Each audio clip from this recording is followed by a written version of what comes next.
itong nakikita natin, gusto lang naman nilang ma-discredit po ang Kongreso, eh, 'no? Yung Kongreso, na nagsusulong para ma-impeach si Sara Duterte.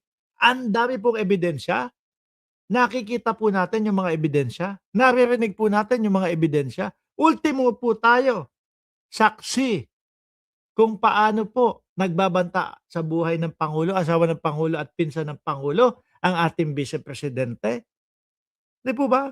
Ngayon para ma-discredit at para sabihin ng ibang mga Pilipino na, kaya lang naman nila pinu-push yung impeachment kasi mga nakatanggap ng maleta. Tingnan niyo yung mga sinasabi nila, Terry Redon, Paduano, yung mga congressman na nagsulong ng impeachment. Leila de Lima, yan lang ho yan, mga bossing. Yang, yaang kagaguhan nila Marcoleta, Alan Peter Cayetano, diyaan sa Senado, yun lang po yun. Ako naniniwala ako, parte iyan 'no, ng show para gumaan yoong pagtingin ng tao sa impeachment kay Sara Duterte, 'no?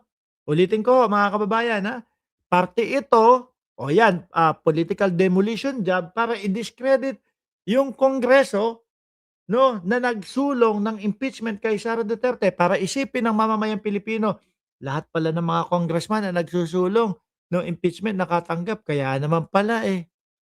Hmm, pero magising ho kayo. Ultimo baka baka pati kayong mga DDS nakita ninyo kung paano nagbabanta ang Vice Presidente sa buhay ng pangulo, asawa ng pangulo at pinsan ng pangulo.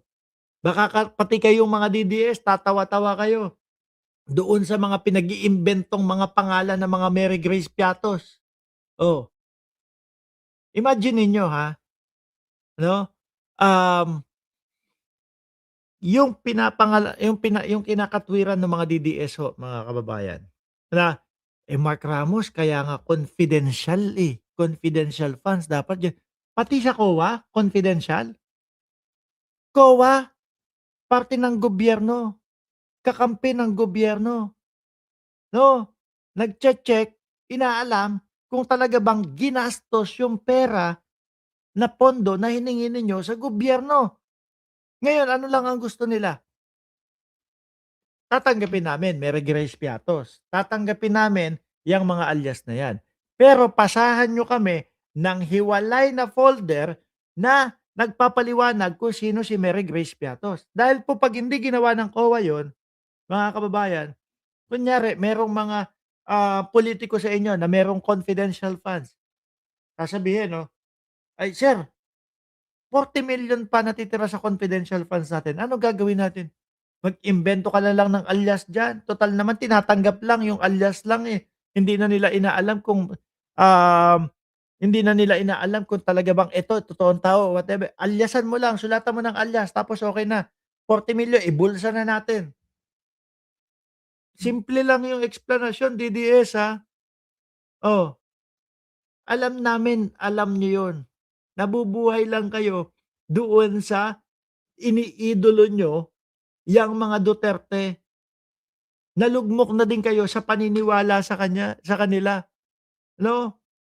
Yung tipo ho bang wala na, araw-araw pino-post ko sa social media ko, Duterte, Duterte ako, DDS ako, DDS ako, eh.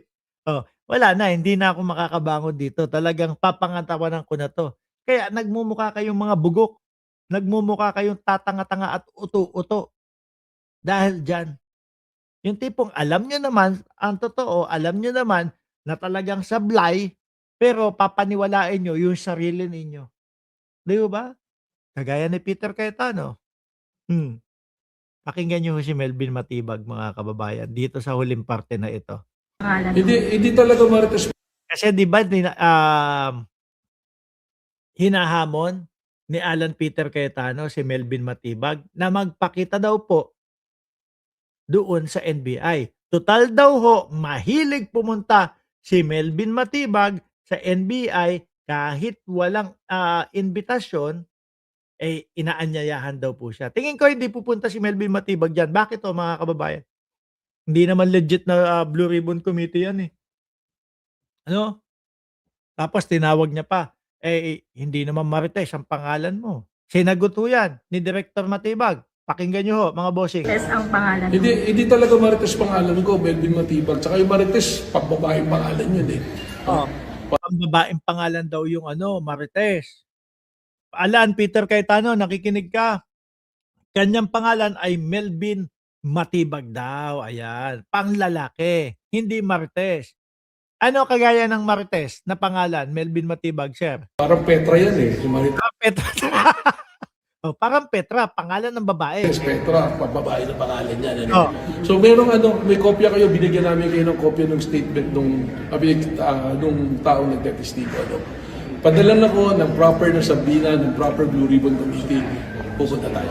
Parang Petra daw ho yan. At dito din po, mga kababayan, nanggaling kay Attorney Melvin Matibag, yung sinasabi, di umano, na 5 milyong piso daw po kada ulo ng 18 Marites para dyan.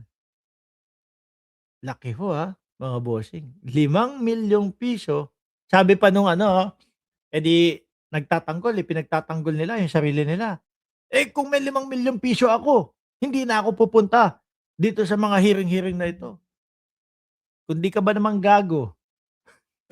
Kaya ka nga bibigyan ng 5 milyong piso daw dahil pupunta ka diyan sa hearing na yan dahil gagawin mo yan. Di ba? Sabi pa nung isa, kung may 5 milyon ako, di sana wala ako dito, ganito. Sabi ko, putik na, di hindi ka binigyan ng 5 milyong piso kung hindi ka pupunta diyan, di ba? Tsaka, sabi pa nung isa, meron pa isa. Ano, sabi nung isa, 5 milyong piso. Ang sarap na sana ng buhay namin, ganito, ganyan. Sir, alam naman namin, no? Yung tipong ang estilo na, 5 milyong piso ha, pero dahan-dahan sa paggastos. Huwag kayong magpahalata na biglang yaman kayo, biglang milyonaryo kayo, bigla kayong bumili ng sasakyan, bigla kayong bumili ng bahay. Huwag niyong pahalata. Saka na kayo bumili ng bahay, sasakyan at kung ano man, pagka natapos na itong issue at malayo na doon sa issue. Parang hindi naman namin alam yung mga ganyang galawan, 'di ho ba? Anyway mga kababayan, sama-sama tayo, mag-live mamayang gabi dito pa din po sa channel na ito mga Boss Chip Amo Sir. 8:00 ng gabi naka-live po tayo mga kababayan. At 'wag niyong kalimutan na mag-like, mag-subscribe and mag-share po. Paalam hanggang sa